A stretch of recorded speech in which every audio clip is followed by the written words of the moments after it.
açacağız oğlumla birlikte. Konseptimiz yeni yıl.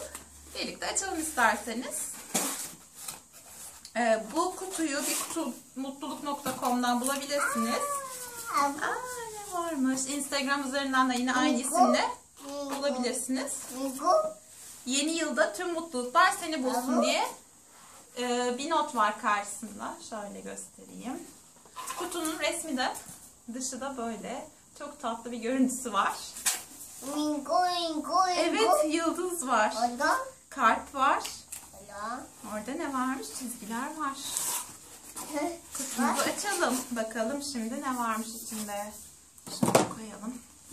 Dışını tekrar göstereyim şöyle. Kaan da çok sevdi dışını. Değil mi anneciğim? Açalım mı? Açtık. Karşımıza ilk çıkan, ben ajandada sipariş vermiştim. Geçen sene aldım ajandaya, çok bayıldım. Çok sevdim.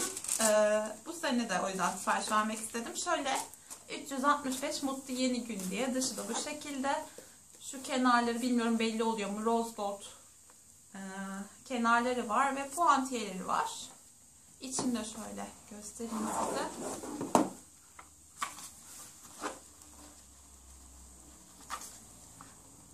Yeni yıl planları var ilk sayfada. İzleyeceğimiz filmler falan diye notlar var. Yeni başlangıçlar için en iyi zaman şimdi diye böyle haftalık sanırım. Aynen, haftalık notlar ve planlar içeriyor. Kaan'cığım ben bir dakika. Bir dakika anneciğim.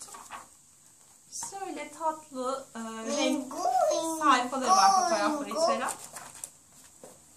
Bir anneciğim gösterelim mi? Şöyle görebiliyorsanız umarım. Açıkçası geçen seneki ajanda daha çok hoşuma gitmişti. Daha kalın ve daha büyük boyutta buna göre. Tamam Kaan'cığım, sen onunla ilgilen.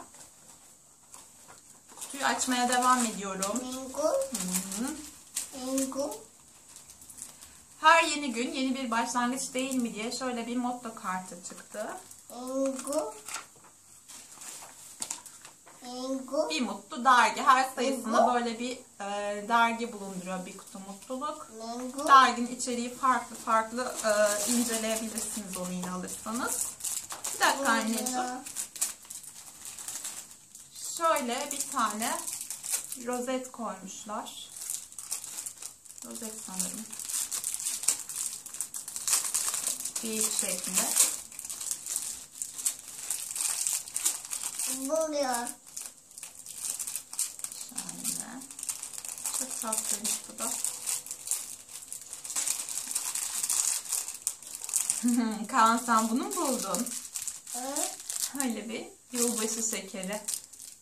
Bence güzel düşünmüşler ama Kaan'cığım sen böyle şekerler yemiyorsun. Kaan'a ben şeker vermiyorum artık, hani beni takip edenler biliyordur. Ama görsel olarak çok güzel bence. Kaan, bu yıldızlı eldivene bayılacaksın. Avucumdaki yıldızlar diye şöyle bir eldiven çıktı. Paketi bu şekilde. İçeriğini de hemen açalım.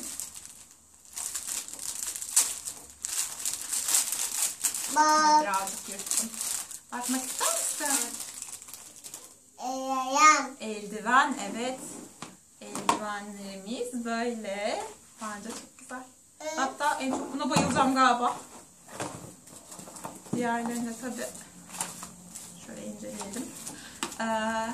Bir takvim çıktı bu şekilde. Geçen sene de yine Aralık ayında almıştım. Onda da böyle bir takvim çıkmıştı. Bebek. Şöyle. Bunu şu şekilde ayarlıyorsunuz. Ve böyle farklı resimleri olan Ocak, Şubat.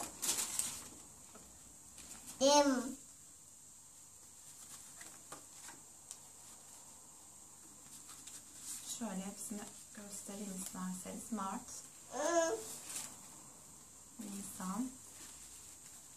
Böyle ben çok seviyorum bu takvimleri. Her ay güzel resimleri var o aya yansıtan. Bence eğer takvim almak istiyorsanız bile bundan sipariş verebilirsiniz.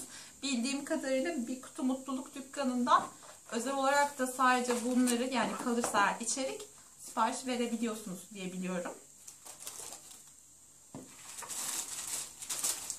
Onun dışında şans dolu bir yıl seninle olsun diye şöyle bir kartpostal var. Açalım isterseniz bunu da. Okuyor musun anneciğim?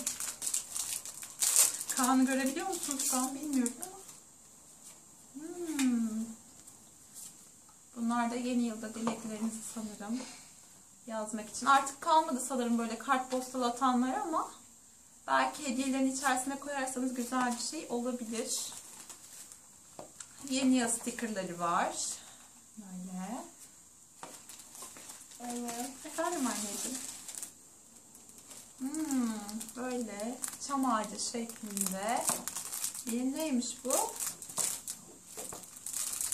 Bakalım hemen. Şöyle bir kağıt oluyor içerisinde içerikle ilgili. Evet. Çam küpe standıymış. Çam ağacı şeklinde olan. Bunu da yapalım isterseniz. Nasıl bir şey görün siz de.